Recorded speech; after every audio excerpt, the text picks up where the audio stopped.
الصلاة والسلام والتحية والإكرام على محبوبي رب المشرقين والمغربين جد الحسن والحسين أبي القاسم محمد وعلى آله الطيبين الطاهرين المعصومين المظلومين المنتخبين المنتجبين ولعنة الله على أعدائهم أجمعين من الآن إلى قيام يوم الدين. أما بعد فقد قال الله تبارك وتعالى في محكم كتابه وجليل خطابه ومتقن بيانه.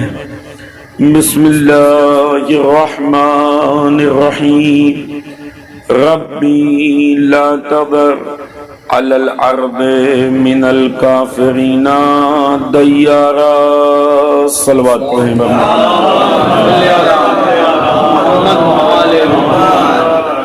محترم سامعین اکرام، برادران عزیز، جو افراد باہر تشریف فرما ہیں، یہاں پر تھوڑی جگہ ہے، اگر آنا چاہیں ابھی آ جائیں تاکہ بعد میں مشکل نہ ہو انشاءاللہ. ایک صلوات پڑھتے ہوئے آ جائیے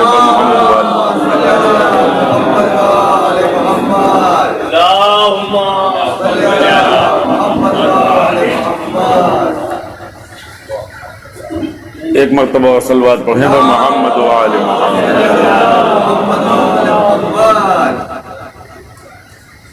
گفتگو 4 دن آپ کی خدمت میں رہی جو ہمارے خلاف اور پوری دنیا کے خلاف ایک سازشوں کا انبار ہے، اور ساتھ ہی ساتھ اس کے مقابلے میں پروردگار عالم کی جانب سے ہمیشہ راہ خروج موجود رہا. ایک راستہ ہمیشہ باقی تھا. جب شیطان نے یہ کہا کہ پروردگار میں تیرے بندوں کو دائیں سے بائیں سے آگے سے اور پیچھے سے بہکاؤں گا، تو خدا نے بھی کہا کہ ٹھیک ہے، یہ چاروں سمت تیری، لیکن جب بھی بندہ آسمان کی طرف ہاتھوں کو بلند کرے گا یا زمین کی طرف اپنی پیشانی کو خم کر دے گا تو ہم اسے تیرے مکر و فریب سے نجات دے دیں گے. لہذا کبھی ایسا نہیں تھا کہ کوئی راستہ نہیں بچا، بس انسان کے سوچنے اور سمجھنے کی بات ہے. اگر غور کیا جائے تو ہمیشہ راستہ ہوتا ہے. پروردگار نے قرآن مجید میں ایک آیت میں ارشاد فرمایا کہ ہم نے کسی بھی نفس پر، کسی بھی انسان پر اتنا ہی بوجھ ڈالا ہے جتنا وہ اٹھا سکے. اسی لیے خودکشی کو حرام کیا، اس لیے کہ خودکشی کرنا اس بات کا اعلان ہے کہ ہماری طاقت سے زیادہ بوجھ ہم پہ پڑ گیا، اور یہ خدا کے اوپر اعتراض ہے، خدا کے اوپر الزام. لہذا مسلسل آپ کی خدمت میں عرض کیا میں نے کہ کس طریقے سے شیطان اپنا ایک قانون اساسی لکھ رہا ہے.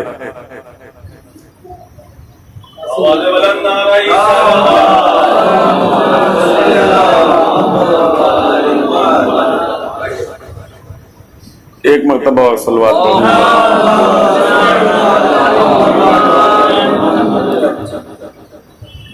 شیطان اپنا ایک قانون اساسی لکھ رہا ہے اور اسے پوری دنیا کے اوپر تحمیل کیا جانا ہے. ہر ملک دوڑ میں لگ گیا کہ ہم اسے اس ریس میں پہلے نمبر پر کیسے آئیں. اس ریس میں پہلے نمبر پہ آنے کا معیار کیا ہے وہ آپ کی خدمت میں عرض کریں کہ جو ان 17 پوائنٹس میں سے جتنے پوائنٹس کو پہلے پا لے گا اس کا رینک اتنا اوپر ہو جائے گا. مثلاً اگر اپنے ملک میں کوئی یہ آفیشیلی ڈکلیئر کر دے کہ ہمارے ملک سے غریبی ختم ہو گئی تو اس نے 1 پوائنٹ کو اچیو کر لیا ہے. اگر کوئی کہے کہ ہمارے یہاں سے بھوکمری ختم ہو گئی، اگر کوئی کہے کہ ہمارے یہاں کوئی ایسا نہیں ہے جس کے لیے بہترین ایجوکیشن کا انتظام نہ ہو، تو یہ ایک پوائنٹس ہیں جو انسان کے رینک کو بڑھاتے ہیں، اس کے درجات کو بلند کرتے ہیں. میں خاص نقطے کی طرف اشارہ کر رہا ہوں چونکہ آخری مجلس ہے، لہذا تمام باتوں کو سمیٹ کر آپ کی خدمت میں عرض کرنا ہے. البتہ یہ موضوع اتنا چھوٹا نہیں ہے کہ اسے 5 جلسوں میں آپ کی خدمت میں ذکر کیا جا سکے.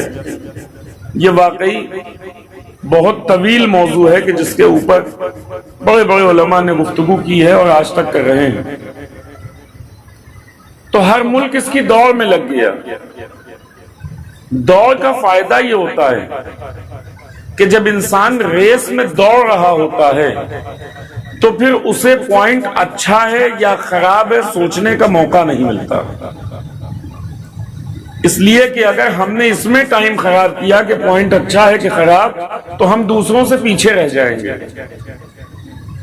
لہٰذا جیسے میں نے ہندوستان کی مثال دی کہ 2016 میں ظاہراً پوری طریقے سے یہ بل آیا اور 2018 میں ہمارے ملک میں قانون پاس ہو گیا کہ مرد بھی شادی کر سکتے ہیں، عورتیں بھی آپس میں شادی کر سکتی ہیں، کوئی مسئلہ نہیں. یہ قانون اتنی تیزی سے پاس کیوں ہو گیا، کیوں اس کے اوپر بات نہیں کی گئی؟ چونکہ ٹائم نہیں ہے. ہمیں پوائنٹس کو کلیئر کرنا ہے، اپنی رینک دنیا میں بڑھانی ہے. سعودی عربیہ نے اپنے طور پر جلدی ڈسکوز کھول دیے، کیسینوز کھول دیے، عورتوں کے لیے بہت ساری چیزیں جو کل تک ممنوع تھی انہیں جائز کر دیا تاکہ ہم اس رینک میں آگے آ سکیں. دوسرے ممالک بھی اس دور میں لگے ہوئے ہیں. اس پوری دوڑ بھاگ میں بہت توجہ عزیزوں، یہ پورا جو دوڑ بھاگ کا معاملہ ہے، یہ جو رینک اوپر جا رہا ہے، درجات بلند ہو رہے ہیں، جو پوائنٹس اچیو کیے جا رہے ہیں، ان میں ہمیں کیا کرنا ہے؟ اللہ کی طرف سے جو نظام آیا اس نے کیا کیا؟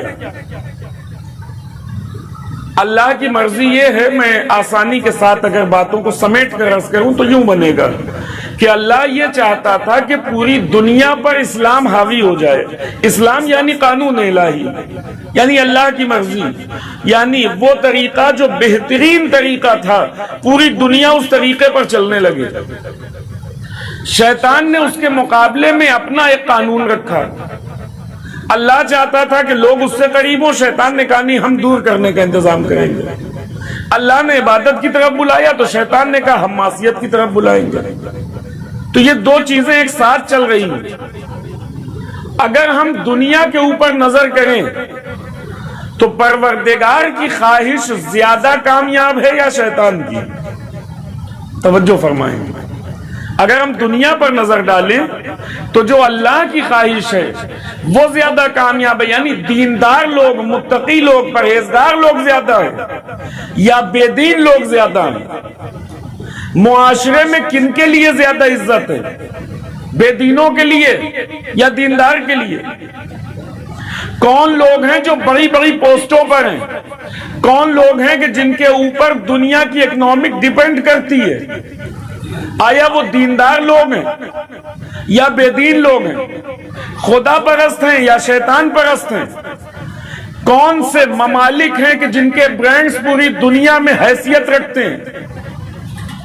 کون سے وہ افراد ہیں؟ اگر ہم اجمالی طور پر دنیا پہ نظر ڈالیں تو خدائی مقصد و مشن بہت پیچھے نظر آتا ہے، یہ بہت آگے نظر آتا ہے. کوئی ایک اسمارٹ فون آپ کو نہیں ملے گا جو اس طرف سے مارکیٹ میں لانچ کیا گیا. بہترین اسمارٹ فونز اگر آپ کو چاہیے تو وہی شیطان پرستوں کی جانب سے ہیں. دنیا کا سب سے اچھا اسمارٹ فون اگر بات کی جائے اس دور میں تو کون سا ہے؟ ہر زبان پر ایک نام ہے آئی فون. یہ کس کا ہے آپ سب بہتر جانتے ہیں. لیپ ٹاپس کی اگر بات کی جائے یا دوسری ٹیکنالوجیز کی اگر بات کی جائے تو ٹھیک ہے، چائنا اپنی ٹیکنالوجی میں بہت آگے چلا گیا ہوگا، جاپان نے ٹیکنالوجی میں بہت کچھ کیا ہوگا، لیکن دنیا جن کے برانڈز خریدتی ہے وہ وہی بنے رہے جو ہمیشہ سے تھے. ایک صلوات اور پڑھ لیں بر محمد و آل محمد.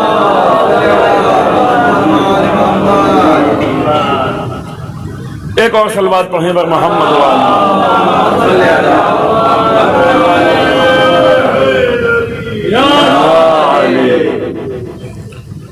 لہذا ٹیکنالوجی کے نام پر دنیا کہیں چلی جائے، لیکن اس کے باوجود جو چیزیں مارکیٹ میں ویلیو رکھتی ہیں، جن کی قیمت ہے، جن کو رکھنے کے بعد انسان فخر محسوس کرتا ہے کہ اگر عام انسانوں میں سے کسی کے پاس آئی فون ہو تو وہ لوگوں کے سامنے ایسے رکھتا ہے اس کو تاکہ اس کا وہ کٹا ہوا ایپل دکھائی دے. بہت اتراتے ہیں. اور اس کٹے ہوئے ایپل کے پیچھے بھی اپنا ایک سمبل ہے، وہ جو سٹوری ہے پوری، میں اس کو نہیں یہاں کے اوپر رکھنا چاہتا. خود جو کمپنی ہے اس نے بھی اس کو رکھا اور بتانا چاہتی کہ اس ایپل میں زہر موجود ہے اور یہ زہریلا حصہ ہے. پوری سٹوری ہے، یہ ہماری اپنی سٹوری نہیں ہے، ادھر ہی کی سٹوری ہے. جن لوگوں نے دیکھا ہو اور جن لوگوں نے سنا ہو، میرے پاس موقع نہیں کہ میں ان چیزوں کی طرف جاؤں. تو عرض کرنے کا مقصد یہ کہ برانڈز ان کے اپنے ہیں. دنیا کی سب سے زیادہ بولی جانے والی زبان کون سی ہے؟ انگلش. سب سے زیادہ بولی جانے والی زبان. دنیا میں سب سے زیادہ پہنے جانے والا لباس کون سا ہے؟ کلچر کس کا پسند کیا جاتا ہے؟ لائف اسٹائل کون سا پسند کیا جاتا ہے؟ ہمارے گھروں میں بھی اگر ذرا سا تہذیب والے ہو جائیں تو آپ کو کانٹے اور چمچ کے ذریعے سے کھانا کھانا ہوگا تاکہ یہ ثابت ہو کہ آپ اس معیار کے اوپر چل رہے ہیں. اگر آپ ہاتھ سے اس طریقے سے کھاتے ہیں تو آپ بد تہذیب ہیں. آپ کو کلچر نہیں آتا، آپ کے یہاں تہذیب نہیں ہے، آپ کو نہیں معلوم کہ کس طریقے سے رہا جاتا ہے. لباس کے معاملے میں اگر آپ کرتا پیجامہ خدا نخواستہ پہن کر کسی پروگرام میں چلے جائیے، وہ تو کہیے کہ کچھ سیلیبریٹیز نے کرتے پیجامے کی عزت رکھ لی، ورنہ کچھ نہیں تھا اس میں. صلوات پڑھے بر محمد و آل محمد. جو تھوڑی بہت ویلو ہے وہ اسی بنا پہ ہے کہ کچھ نے اس کو استعمال کر لیا ہے. تو جو چیزیں ہم دیکھتے ہیں، کلچر وہی حاوی ہے، زبان وہی حاوی ہے، لباس وہی حاوی ہے. یہاں تک کہ اب ہم اسی طرز کے اوپر جا رہے ہیں جو طرز وہاں کا تھا کہ ماں باپ کو جدا کر دیا جائے. کیوں؟ پرائیویسی ہونی چاہیے. ہماری اپنی پرسنل لائف ہے، اس میں کسی اور کا انٹرفیئر نہیں ہونا چاہیے. لہٰذا ماں باپ سے محبت کیا جائے گا، خیال رکھا جائے گا، لیکن اس پرائیویسی کا خیال کرتے ہوئے. تو ہم کہاں گئے اور پروردگار ہمیں کہاں لانا چاہتا تھا؟ اللہ کا مقصد کیا یہ تھا کہ ہم الگ الگ حصوں میں بٹ جائیں؟ پروردگار تو پڑوسی سے بھی ہم کو جدا نہیں کرنا چاہتا. ہم بھائی بھائی ایک جگہ جمع نہ ہو پائے. توجہ فرمائیں. اللہ تو یہ نہیں چاہتا تھا کہ پڑوسی بھی جدا ہو. اللہ نے کہا نماز جماعت کے ذریعے سے جوڑا جائے گا، عید و بقرعید کے ذریعے سے جوڑا جائے گا، ماہ رمضان کے ذریعے سے جوڑا جائے گا، عزائے سید الشہداء کے نام پر جوڑا جائے گا، حج کے نام پر جوڑا جائے گا، محفلوں کے نام پر جوڑا جائے گا. یہ تمام چیزیں تھیں جو ہمیں قریب لانے کے لیے تھی، لیکن معاشرے نے ہم سے بتایا کہ یہ ان کی اپنی پرسنل پرابلم ہے. ہم سے کیا مطلب ہے؟ ہماری لائف اپنی سیٹل ہونا چاہیے، پرائیویسی باقی رہنی چاہیے، کسی غیر کا انٹرفیئر نہ ہو. یہی وجہ ہے کہ لوگ اپنے بھائیوں سے کہتے ہوئے نظر آتے ہیں یہ میاں بیوی کے درمیان کے مسائل ہیں، اس میں آپ گفتگو نہ کیجیے. بھائی کو یہ کہا جاتا ہے. بات یہ نہیں ہے کہ واقعی ہمارے درمیان کوئی بول سکتا ہے کہ نہیں، بات یہ ہے کہ ہم کس کلچر کی طرف جا رہے ہیں. کیا وہ کلچر ہمیں سکھائے گا کہ نظام خانوادگی کیسے بنایا جاتا ہے، جن کے یہاں 4 بچوں کی ولادت کے بعد بیٹھ کر طے کیا جاتا ہے کہ اب ہم لوگ شادی کر لیں تو بہتر ہے. جن کے یہاں اس نظام کے بعد یہ طے کیا جاتا ہے وہ ہمیں کلچر سکھانے آئیں گے. الحمدللہ ہمارا کلچر رسول اللہ کا کلچر ہے. الحمدللہ ہمارا کلچر اہل بیت علیہ السلام کا کلچر ہے. ہمیں کسی سے سیکھنے کی ضرورت نہیں ہے.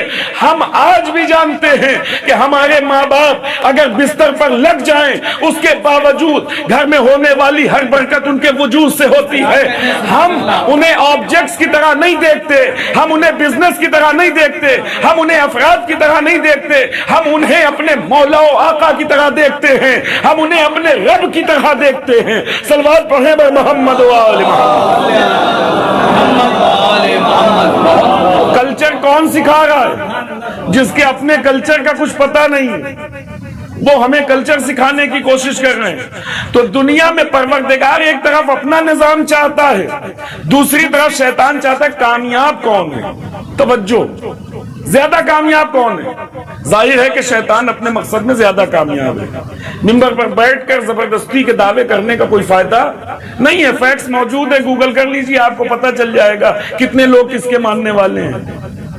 آپ کو پتہ چل جائے گا کتنے لوگ کس کلچر کے اوپر چل رہے ہیں. آپ دیکھیے ساری دنیا, ہم اتنی تیزی سے دوسروں کا کلچر اڈاپٹ کرتے ہیں کہ ہمیں خود پتہ نہیں چلتا. میں نے سوشل میڈیا سے ریلیٹڈ کچھ باتیں عرض کی تھی. ہمارے گھر کی خواتین کو پتہ تک نہیں ہوتا ہمارے شوق کے ڈی پی لگائے ہیں, انہیں نہیں پتا کہ یہ کہاں تک جا رہی ہے. ایک بات, ایک پوسٹ فیس بک کے اوپر پوسٹ کر دی جاتی ہے, ان کو نہیں پتا کہ کون کون دیکھ رہا ہے, اور اس ایک پکچر سے کس طرح کے کام لیے جا سکتے ہیں. جو لوگ ٹیکنالوجی میں واقف ہیں وہ جانتے ہیں انسان کے پاس سوائے ڈوب کے مر جانے کے کوئی دوسرا راستہ نہ بچے گا اگر انسان استعمال کرنے پر آ جائے. ہم ان چیزوں سے بالکل باخبر ہیں, اور بہت ساری چیزیں ہیں جن کو میں یہاں کے اوپر چھیڑنا نہیں چاہتا. تو کلچر کس کا حاوی ہے؟ شیطان کا. رحمان کا کلچر حاوی کیوں نہیں ہوا؟ توجہ فرمائیں, رحمان کا کلچر حاوی کیوں نہیں ہوا؟ اس کی وجہ کیا ہے؟ چونکہ شیطان کے کلچر میں دنیا سجی ہوئی نظر آتی ہے, آخرت غائب ہے. شیطان کے کلچر میں دنیا سجی ہوئی ہے, آخرت غائب ہے. رحمان کے کلچر میں الدنیا سجن المومن, یہ دنیا مومن کے لیے قید خانہ ہے, آخرت میں سب کچھ ہے. اسی لیے کہا گیا کہ ایمان بالغیب سے پتہ چلتا ہے آپ کتنے بڑے مومن ہیں. جب تک انسان کا ایمان غیب پر نہ ہوگا تب تک وہ اس دنیا کی رنگینیوں کو چھوڑ کر آخرت میں کیے گئے وعدے کے اوپر بھروسہ نہ کر پائے گا. یہ کہنا کہ ہم خدا کو مانتے ہیں اور بس خدا کو مانتے ہیں یہ بہت آسان ہے. ہم خدا کو مانتے ہیں یا کسی غیر کو, پتہ چلے گا ہمارے فیصلوں سے, ہمارے انتخاب سے, ہمارے لائف اسٹائل سے, ہمارے لباس سے, ہماری زبان سے, ہمارے کلچر سے پتہ چلے گا کہ ہم خدا کو مانتے ہیں کہ غیر خدا کو مانتے ہیں. عمر سعد پہ لعنت کرنا بڑا آسان ہے کہ اس نے کہا ملک غیر نقد ہے, جنت ادھار ہے, لیکن ہم اپنے درمیان تلاش کرنے کی کوشش کریں کہ کتنے لوگ اس کو نقد مانتے ہیں, اس دنیا کو بس یوں ہی مانتے ہیں. ہمارا اپنا کلچر اس کو ادھار بتا رہا ہے, ہمارا اپنا کلچر بھی اسی دنیا کو نقد مانتا ہے, لہٰذا ہم اسی کے پیچھے بھاگتے ہوئے نظر آ رہے ہیں. رحمان کے اس کلچر میں بہت خوبصورتی ہے, لیکن دنیا ہاتھ سے چلی جائے گی, دنیا کو چھوڑنا پڑے گا. ہاں دنیا پوری طرح سے نہیں جاتی, لیکن اس کے باوجود ہمارا ایمان اس حد تک مضبوط نہیں ہے کہ ہم اس آخرت کے بھروسے اس جھوٹ سے اپنے آپ کو بچا سکے, اس فریب سے اپنے آپ کو بچا سکے, اس دھوکے سے اپنے آپ کو بچا سکے. لہٰذا ہم ہم دنیا کے سامنے کہتے تو ہیں کہ الہی نظام بہترین نظام ہے، لیکن ہماری اپنی مجبوری ہے، بینک کا انٹرسٹ ہمیں مجبور کر دیتا ہے کہ ہم اس کی طرف رجوع کریں، بہت ساری چیزیں ہیں جو ہمیں اپنے طرف کھینچ رہی ہیں اور ہم اس کی طرف کھنچتے چلے جا رہے ہیں۔ وجہ کیا ہے؟ چونکہ رحمان پر مکمل ایمان نہیں ہے۔ حقیقت یہی ہے، رحمان پر مکمل ایمان نہیں ہے۔ جیسے جیسے رحمان پر ایمان بڑھتا جائے گا ویسے ویسے دنیا کی اوقات کچھ نہیں رہے گی۔ آپ نے دیکھا ہوگا آغاز صدر کی ایک ویڈیو آئی تھی جس میں صدام کی فوج کا جنرل آپ سے بدتمیزی کر رہا ہے اور آپ نے اسے اپنی لکڑی کے چھڑی سے ڈھکیل دیا۔ یہ صرف اور صرف ایسا نہیں کہ لکڑی کی چھڑی سے ایسے پیچھے ڈھکیل دیا، یہ اتنی معمولی بات ہے۔ اس کے ساتھ کھڑے ہوئے افراد اگر اس کو برا لگ جائے وہیں کے اوپر حکم دے سکتا ہے کہ یہی شوٹ کر دو، یہی گولی مار دیا جائے۔ اتنا اطمینان کہاں سے آیا کہ جب تعلق رحمان سے ہو جاتا ہے تو پھر قلب مطمئن ہو جاتا ہے۔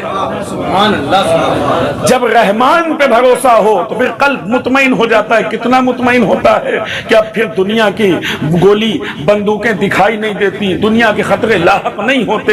یہ تمام چیزیں ہمیں ڈرا نہیں پاتی۔ کیوں نہیں ڈرا پاتی؟ توجہ فرمائیے گا جو بات عرض کرنا چاہتا ہوں۔ ہمیں ڈرا کیوں نہیں پاتی؟ یہ رابطہ ہمارا رحمان سے کیسے مضبوط ہوگا؟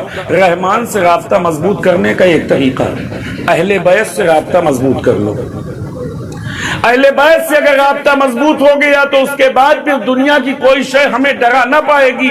یہی وجہ ہے کہ جب 40 کے موقع پر ایک مرتبہ داعش نے اعلان کیا کہ آنے والے زائرین کو ہم قتل کر دیں گے، تو وہ زائر جو اپنے گھر کے اوپر ڈر رہا تھا، وہ زائر جو اپنے محلوں میں باہر نکلنے پہ ڈرتا ہے، پولیس والوں کی لاٹھیوں سے خوف کھاتا ہے، وہ بم سے خوف کیوں نہیں کھا رہا؟ وہ گولیوں سے خوف کیوں نہیں کھا رہا؟ اس لیے کہ 40 کا وہ موقع انسان کا رابطہ امام معصوم سے مضبوط ہو گیا تو اب روضہ حسین دکھائی دیتا ہے، عشق حسینی میں قدم آگے بڑھتے چلے جاتے ہیں۔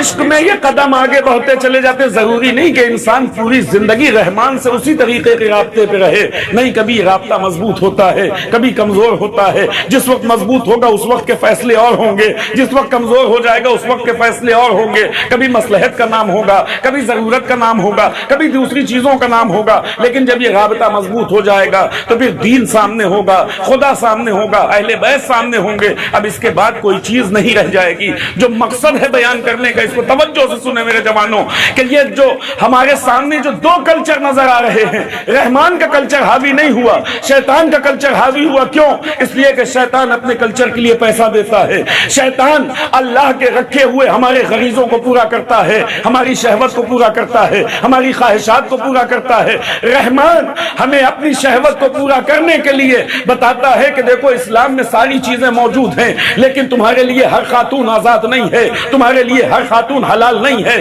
بلکہ وہ خاتون تمہارے لیے حلال ہوگی کہ جس خاتون کو نکاح کے ذریعے سے اپنے رشتے میں لاؤ گے۔ پروردگارا، جب ہمیں یہ کرنے کا حق ہے تو پھر اس نکاح کی ضرورت کیوں ہے؟ کہ سمجھے نہیں، ہم تمہیں طیب و طاہر رکھنا چاہتے ہیں۔ ہم اس چیز کو جسے دنیا سب سے زیادہ خراب سمجھتی ہے، اسے بھی پاک و پاکیزہ بنانا چاہتے ہیں۔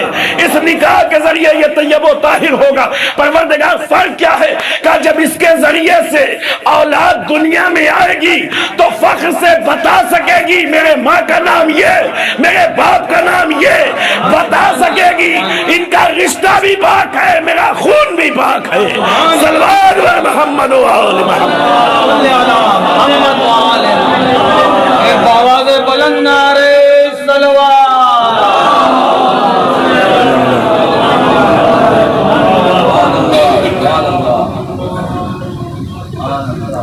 بتایا جا سکے گا نا کہ کون ہے، اپنے بارے میں بتا سکتا ہے۔ دنیا کے پاس کے جوابات نہیں ہیں۔ دنیا کے یہاں جو کلچر چل رہا، پروردگار کیوں اپنا کلچر حاوی نہیں کر رہا؟ اگر چاہے تو کر سکتا ہے کہ نہیں؟ اگر پروردگار یہ چاہ لے کہ آج کے بعد جو بھی مومن نہیں ہے ہم اسے مومن بنا دیں گے، اگر پروردگار یہ چاہ لے کہ نماز کے ساتھ تمہیں سانسیں ملیں گی، نماز چھوڑ دو گے تو تمہاری سانسوں کو روک لیں گے، کیا ہوگا؟ پوری دنیا میں سارے لوگ ایک وقت میں مومن ہو جائیں گے۔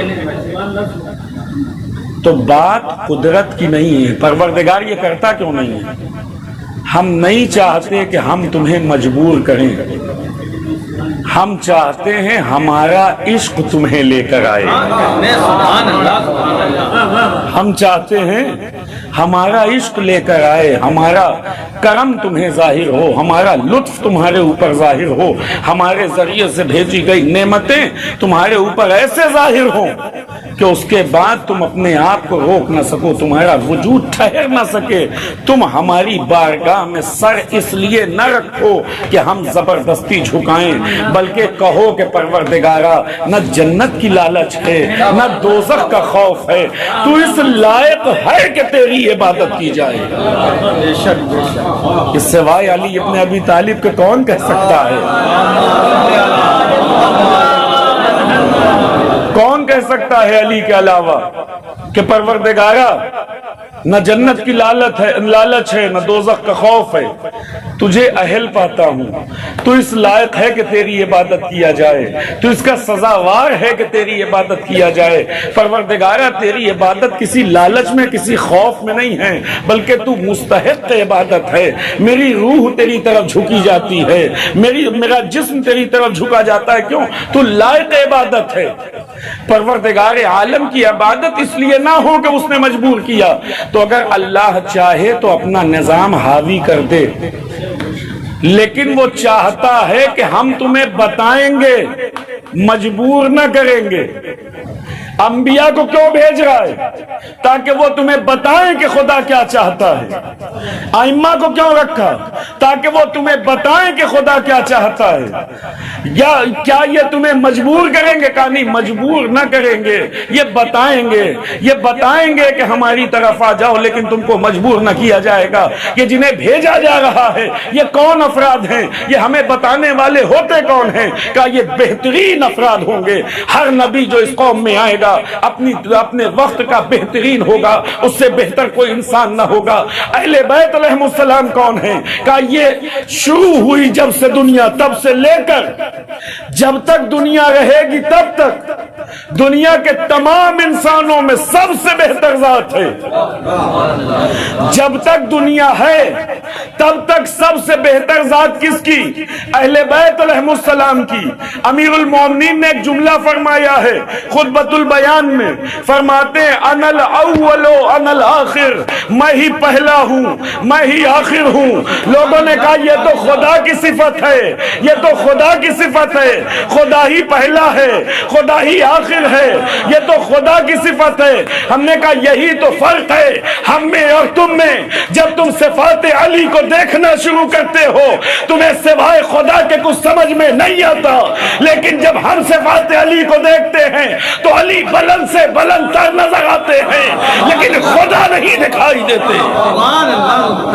ہمیں علی بلند سے بلند نظر آتے ہیں لیکن خدا نظر نہیں آتے، اس لیے کہ ہم نے علی کو علی سے سمجھا، اپنے دماغ سے نہیں سمجھا۔ توجہ فرمائیں، ہم نے علی کو علی سے سمجھا۔ اگر علی کو علی سے سمجھو گے تو کبھی خدا نظر نہ آئے گا، اگر علی کو حسین سے سمجھو گے تو کبھی خدا نظر نہ آئے گا، لیکن اگر علی کو اپنے دماغ سے سمجھنے کی کوشش کی تو پھر تمہیں علی کبھی خدا نظر آئے گا، کبھی خدا جیسا نظر آئے گا۔ ضرورت ہے کہ علی سے خود علی کو سمجھا جائے، ضرورت ہے کہ اہل بیت کو خود ان سے سمجھے نا۔ کسی نے پوچھا مولا آپ کو کیا کہیں؟ ہمارے یہاں ایک لفظ ہے غلو۔ غلو کیا چیز ہے؟ کسی کو حد سے بڑھا دینا، اسے غلو کہتے ہیں۔ کسی نے پوچھا کہ غلو کیا ہے؟ آپ کو کیا کہا جائے کہ غلو نہ ہونے پائے؟ دیکھیں ہم جو بھی کہیں گے اہل بیت علیہ السلام کے بارے میں وہ غلو نہیں ہے، پوری ذمہ داری سے جملہ کہہ رہا ہوں، ہم جو بھی کہیں گے اہل بیت علیہ السلام کے بارے میں وہ غلو نہیں ہے، ہم کر ہی نہیں سکتے غلو، ہماری اوقات ہی نہیں کہ ہم غلو کریں، ہماری حیثیت ہی نہیں کہ ہم غلو کریں۔ ایک مثال آپ کی خدمت میں عرض کروں، اگر مجھ سے پوچھا جائے کہ یہ کیا ہے تو میں کہوں گا کہ یہ سپاہی ہے، یہ سب انسپیکٹر ہیں، یہ انسپیکٹر ہیں، یہ کمشنر ہیں، کہاں تک جا سکتا ہوں؟ ایک حد ہے نا، ایک حد ہے نا۔ کیا کہتے ہیں کسی کو؟ اس دیش میں، ہمارے ملک میں سب سے بڑی پوسٹ کیا ہوتی مجھے نہیں پتا، سب سے بڑی پوسٹ کیا ہے مجھے نہیں پتا، میں نہیں جانتا، چونکہ میری یہ لائن نہیں ہے۔ کسی کو اگر بہت بڑا کہنا ہو تو ہم کیا کہیں؟ پردھان منتری کہتے ہیں، راشٹرپتی کہتے ہیں، اس کے اوپر تو نہیں جا سکتے۔ جب ہم کسی کو سب سے بڑا کہیں گے تو وہ علی کے سامنے اتنا بھی نہیں ہے۔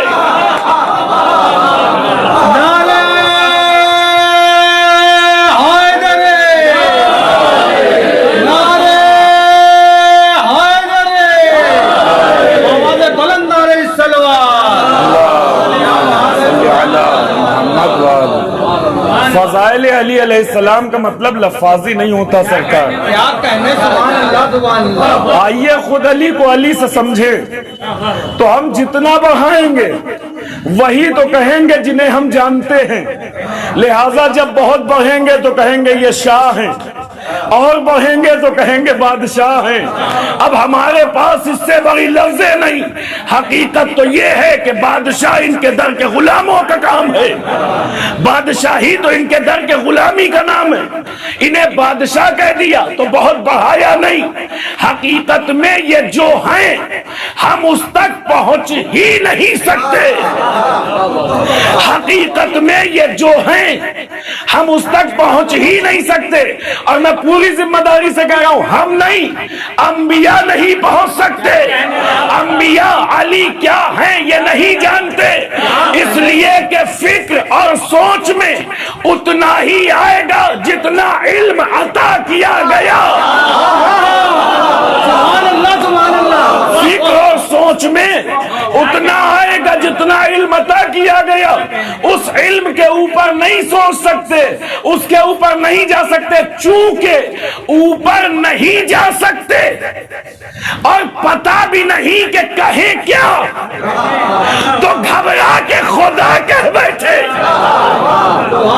غلطی یہی تو ہوئی کہ یہ نہیں پتا تھا، بادشاہ کہا تو چھوٹا لگا، راشٹرپتی کہا تو چھوٹا لگا، جو کچھ کہا چھوٹا لگتا گیا، تو گھبرا کے سمجھے نہیں کہے کیا تو کہہ بیٹھے خدا یہ بھی غلط تھا وہ بھی غلط ہے۔ معصوم سے پوچھا مولا کہیں کیا؟ فرمایا نزہون عن الربوبیہ، نزلون عن الربوبیہ، ہمیں خدائی سے جدا کرو، ہمیں خدائی سے نیچے اتارو، وَقُلْ مَا شِئْتُمْ، اس کے بعد جو جی چاہے کہتے رہو، ہماری حقیقت کو پہنچ نہیں سکتے،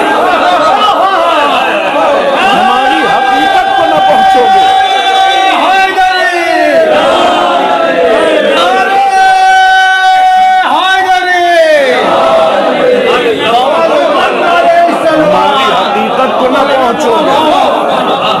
جب کچھ نہ سمجھ میں آیا تو کیا کہا؟ خدا ہے، عین اللہ ہے، وجہ اللہ ہے، ید اللہ ہے، سیدھے اللہ کہو۔ مسئلہ یہی ہے کہ اگر نہ سمجھ میں آئے کہ کیا کہیں تو جو جی چاہے وہ نہ کہو، اہل بیت سے پوچھو، علی سے سوال کرو نا، وہ بتائیں گے کیا کہو۔ امیر المومنین نے فرمایا انا الاول، فوراً یہ بیچارہ جو نہیں جانتا تھا اس کا کیا مطلب ہے کہنے لگا دیکھو خدا ہیں، کان الآخر کا یہ دیکھو یہ دونوں خدا کی صفتیں ہیں، خدا سے پہلے بھی کوئی نہیں، خدا کے بعد بھی کوئی نہیں۔ امیر المومنین نے کہا انا احیی و امید، میں حیات بھی دیتا ہوں، میں موت بھی دیتا ہوں۔ کہا یہ دیکھو خدا ہے، چونکہ نہیں جانتا کیا کہیں، اور میں بار بار کہہ رہا ہوں میں بھی نہیں جانتا انہیں کیا کہیں، میں بھی نہیں جانتا انہیں کیا کہیں، اس لیے کہ میری سوچ میں وہی لفظیں ہیں جو پڑھی ہیں، میں نے جو پڑھا ہے وہی لفظیں تو ہیں میرے پاس، اس سے بڑی لفظ کہاں لاؤں؟ تمام کائنات کے مجموعے الفاظ میں وہ لفظ خلق نہیں ہوا جو اہل بیت کے لیے استعمال کیا جائے، مجموعے الفاظ میں وہ لفظ کہاں سے لاؤں کہ جو اہل بیت کے لیے استعمال کیا جائے؟ لہذا جب فرمایا انا الاول انا الاخر تو کہنے لگے خدا ہے۔ ہم نے کہا یہاں بیٹھیے، ہم سمجھاتے ہیں، یہ اول بھی ہے مگر خدا نہیں ہے، یہ آخر بھی ہے مگر خدا نہیں ہے۔ ایک مثال آپ کی خدمت میں عرض کروں، شاید جوانوں کو اچھی لگے چونکہ ان سے ریلیٹڈ ہے، سنیے گا۔ ہمارے یہاں یہ جو روشنی آپ کو دکھائی دے رہی، اس روشنی کی شروعات کہاں سے ہے؟ اس روشنی کی شروعات ایڈیسن سے، پہلا بلب اسی نے تو ایجاد کیا، لہذا جب بنایا گیا تو دنیا کے لیے ایک چمتکار سے کم تو تھا نہیں، معجزہ تھا، معجزہ تھا نا۔ پھر اسی کو موڈیفائی کر کے آج ہمارے سامنے یہ کیفیت ہے۔ ایڈیسن کے ذریعے سے بنائے گئے بلب کو اگر آج لایا جائے تو کون اپنے گھر میں لگائے گا؟ کوئی نہ لگائے گا، لیکن میوزیم میں رکھنے کی چیز ہے، توجہ فرمائیں، میوزیم میں رکھنے کی چیز ہے۔ کیوں رکھنے کی چیز ہے؟ اس لیے کہ پہلی مرتبہ جو بنا وہ یہ ہے، جو پہلی مرتبہ بنا وہ یہ ہے، تو اسے میوزیم میں رکھا جائے گا، لوگ زیارتیں کرنے آئیں گے، دیکھیں گے، سمجھیں گے یہی وہ پہلا بلب تھا جو بنایا گیا، یہی وہ پہلی چیز تھی جسے بنایا گیا۔ بہت ساری مثالیں ہو سکتی ہیں، چاہے ہم موبائل فون کی مثال لے لیں، چاہے ٹی وی کی مثال لے لیں، ہر چیز ایک بڑے سائز کی بننے کے بعد پھر اسے چھوٹا سے چھوٹا تر کیا جاتا رہا۔ ہمارے ہاتھوں میں جو اسمارٹ فونز موجود ہیں یہ آج ہمارے پاس موجود ہیں۔ آج جو پہلی مرتبہ بنایا گیا، جو پہلی مرتبہ فون بنایا گیا، اس فون کو میوزیم میں رکھا جائے گا۔ کیوں؟ اس لیے کہ وہ پہلی مرتبہ بنا ہے۔ لیکن آج کے جوان سے اگر کہا جائے کہ یہ وہ فون ہے جو انہوں نے بنایا تھا، گرام بیل نے ظاہراً بنایا تھا، فون کا ایجاد کس نے کیا؟ ٹھیک ہے، انہوں نے ایجاد کیا ہے۔ آپ کسی جوان سے کہیے کہ ان کے ہاتھ کا بنا ہے، کہیں گے ان کے ہاتھ کا بنا ہوگا، آج کسی کام کا نہیں۔ توجہ فرمائیں، آج کیا چاہیے؟ جو لیٹسٹ ورژن ہو وہ لے کے آؤ۔ توجہ، پہلی مرتبہ بنائی گئی چیز کی ویلیو بہت ہے میوزیم میں سجانے کے لیے، لیکن پہلی مرتبہ بنی ہوئی چیز ہر زمانے میں کام نہیں آتی، ضرورت ہوتی کہ اسے اپ گریڈ کیا جائے، موڈیفائی کیا جائے، بہتر بنایا جائے۔ وہی چیز لوگوں کے کام آتی ہے جو زمانے کے حساب سے ضرورتوں کو پورا کرے۔ کل کے موبائلز کتنے اچھے رہے ہوں، لیکن آج کی اپلیکیشنز نہ چلیں گی تو کسی کام کے نہیں۔ علی نے کہا سنو، میں پہلا ہوں، سب سے پہلے خدا نے مجھے بنایا، یعنی محمد و آل محمد کو بہت توجہ، اللہ نے سب سے پہلے مجھے بنایا، مجھ سے پہلے تصور وجود نہیں، میں ہی ہوں جس نے عالم مخلوقیت کی ابتدا کی، مجھی سے مخلوقیت کی شروعات ہے۔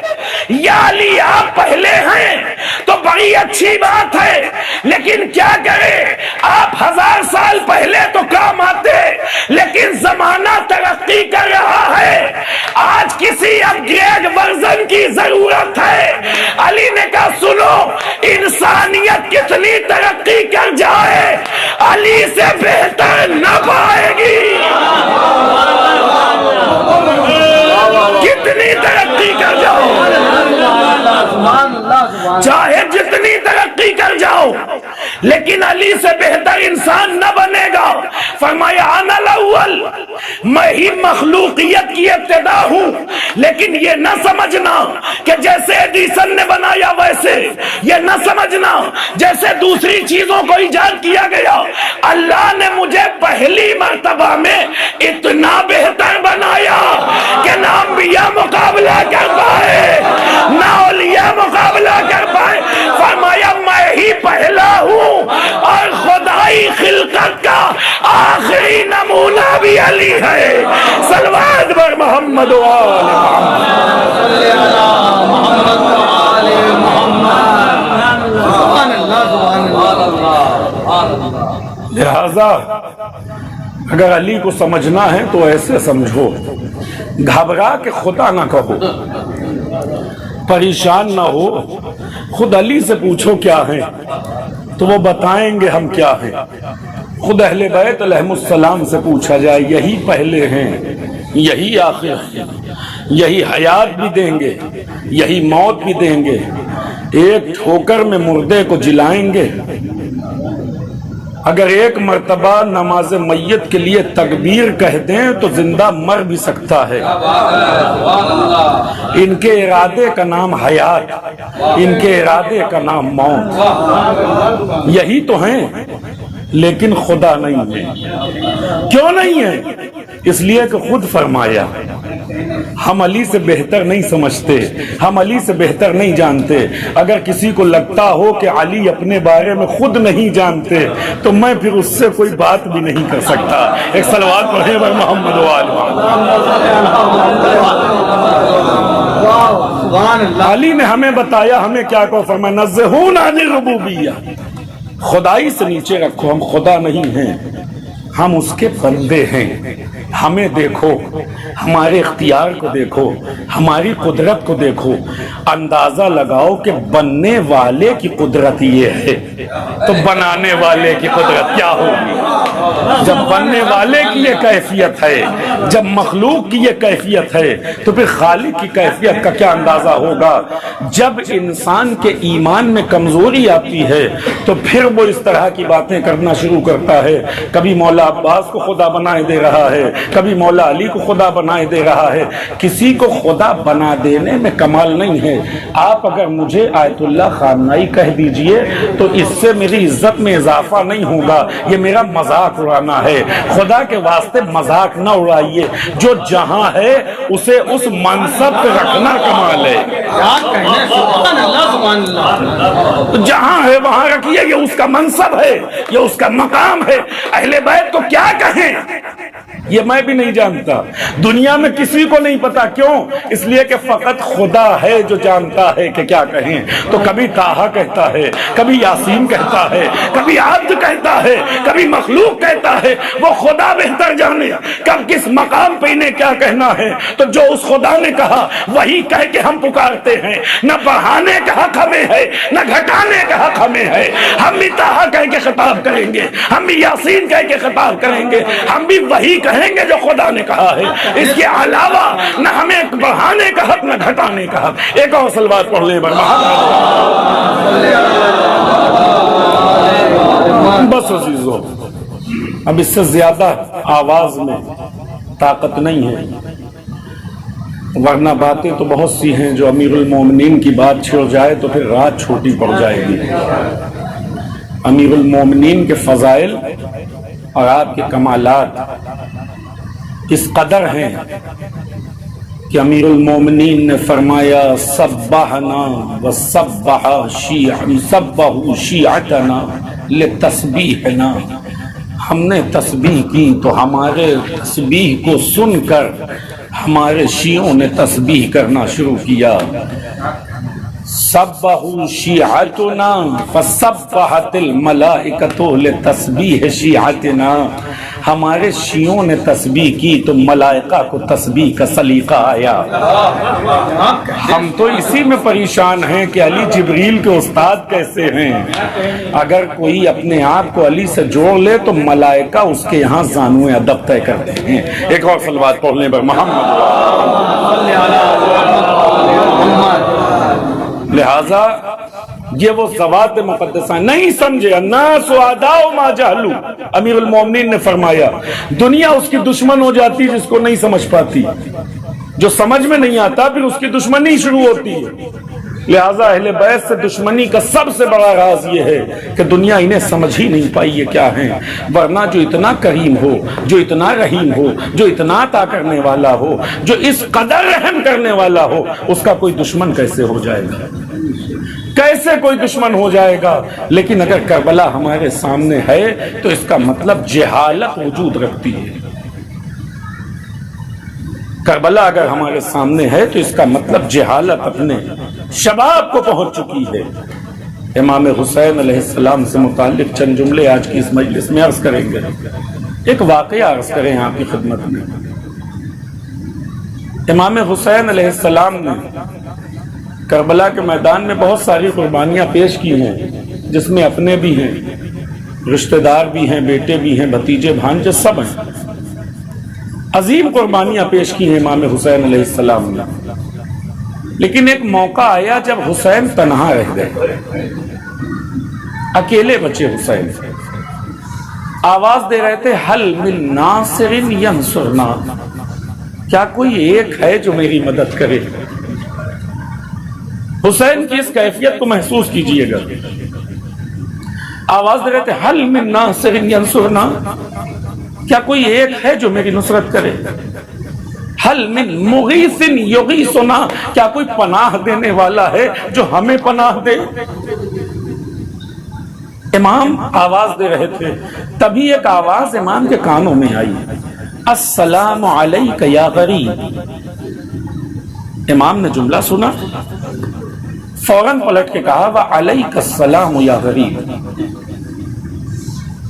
اس نے کہا اے اجنبی تم پر میرا سلام، اے مسافر تم پر میرا سلام. امام نے پلٹ کے کہا اے مسافر تجھ پہ بھی میرا سلام. تو اس نے کہا میں تو جانتا ہوں کہ آپ یہاں کے نہیں ہیں، اس لیے میں نے آپ کو مسافر و اجنبی کہا. آپ کو کیسے پتا میں یہاں کا نہیں ہوں؟ امام نے کہا بھائی جو یہاں ہیں ان میں سے کوئی حسین کو قابل سلام نہیں سمجھتا. تیرا سلام کرنا بتا رہا ہے کہ تو اجنبی ہے. ایک مرتبہ اس نے پوچھا آپ ہیں کون؟ اپنے بارے میں تو بتائیے، اپنا تعارف کرائیے. امام نے کہا میرے بارے میں نہ پوچھ، جتنی جلدی ہو سکے یہاں سے دور چلا جا. امام کہہ رہے ہیں جتنی جلدی ہو سکے یہاں سے دور چلا جا. اس نے کہا اپنے بارے میں تو بتائیے آپ ہیں کون؟ امام نے کہا میرے بارے میں نہ پوچھ، میرے بارے میں سوال نہ کر، بس یہاں سے چلا جا. امام چاہتے کتنی جلدی یہاں سے چلا جائے. کیوں؟ اس لیے کہ امام جو صدائے حل میں ناصرین بیان بلند کرنے والے ہیں، یہ جس کے کان میں پڑے گی اس پر نصرت واجب ہو جائے گی. امام نہیں چاہتے یہ اس صدا کو سنے، چاہتے ہیں کہ دور چلا جائے. بار بار کہتے ہیں یہاں سے دور چلا جا، لیکن جانے کو تیار نہیں ہے. ایک مرتبہ امام نے پلٹ کے کہا، امام کہتے ہیں چلا جا تیری بیٹی تیرا انتظار کر رہی ہے. امام نے کہا چلا جا تیری بیٹی تیرا انتظار کر رہی ہے. پلٹ کے امام کو دیکھتا کہتا آپ کو کیسے پتا میری بیٹی بھی ہے؟ آپ کو کیسے پتا وہ منتظر بھی ہے؟ آپ کو کیسے پتا وہ میرا انتظار کر رہی ہے؟ یہ چہرے پہ نور کیسا ہے جو زمین سے آسمان تک جا رہا ہے؟ ارے اپنے بارے میں بتائیے، خدا را اپنا تعارف کرائیے. امام نے اپنا تعارف کرایا اور کرانے کے بعد کہتے سن، رسول اللہ کا نواسا حسین ابن علی میں ہوں، میرے یہ بھائی ہیں، یہ میرے بھتیجے ہیں، یہ میرے بھانجے ہیں، سب مارے گئے، کوئی نہ بچا. کچھ دیر کے بعد میں بھی مار دیا جاؤں گا. اب آخری مرتبہ صدا استغاثہ بلند کرنے والا ہوں، جس کے کان میں آواز جائے گی اس پر میری نصرت واجب ہوگی. میں چاہتا ہوں چلا جا، تیرے کانوں میں یہ آواز نہ جائے. میں نہیں چاہتا تو یہاں کے اوپر مارا جائے. جا تو نہیں رہا تھا. پلٹ کے کہتا مولا پہلے تو چلا جاتا. اب جان گیا کیسے جاؤں؟ کہ میں کہہ رہا ہوں چلا جا. بہت اصرار کے بعد جب جانے کو تیار ہوا تو مولا نے اسے روکا، کہا ٹھہر۔ کہنے لگا مولا اب تک آپ جانے کو کہہ رہے تھے، اب جب جا رہا ہوں تو روک رہے ہیں، کہ ایک لمحے کے لیے ٹھہر جا۔ امام نے پوچھا سن، گھر سے جب نکلا تھا بیٹی نے کوئی فرمائش کی تھی؟ توجہ فرمائے عزیزو، کتنا کریم آقا ہے۔ فرمایا بیٹی نے کوئی فرمائش کی تھی؟ کہاں کا؟ میری بیٹی نے کہا تھا بابا سفر سے میرے لیے انگوٹھی لائیے گا، میں تاجر ہوں نا، سفر پہ جاتا ہوں۔ بیٹی نے کہا تھا بابا میرے لیے انگوٹھی لائیے گا، امام نے کہا خریدا۔ کہنے لگا مولا بھول گیا۔ امام نے اپنی انگشتر اتاری، اس کے حوالے کیا کہ اپنی بیٹی کو دے دینا، کہنا تیرے امام نے تحفہ بھیجا ہے، اور سن بیٹیوں کی خواہشوں کو بھولا نہیں کرتے۔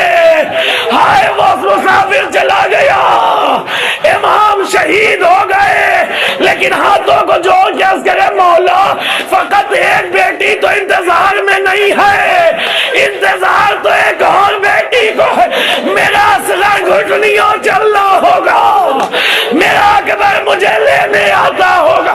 ہائے میرا بابا کسی نہ کسی کو بھیجے گا بیت الشرف کے باہر، ایک بیٹی بیٹی بیٹھ کے انتظار کر رہی ہے، اے بابا ارے کسی کو بھیج دیجئے سغرا آپ کے پاس آ جائے۔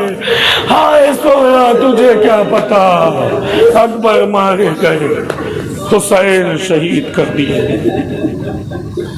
وَسَيَعْلَمُ الَّذِينَ ظَلَمُوا أَيَّ مُنقَلِبٍ يَنقَلِبُونَ إِنَّا لِلَّهِ وَإِنَّا إِلَيْهِ رَاجِعُونَ رَضًا بِقَضَائِهِ وَتَسْلِيمًا لِأَمْرِهِ۔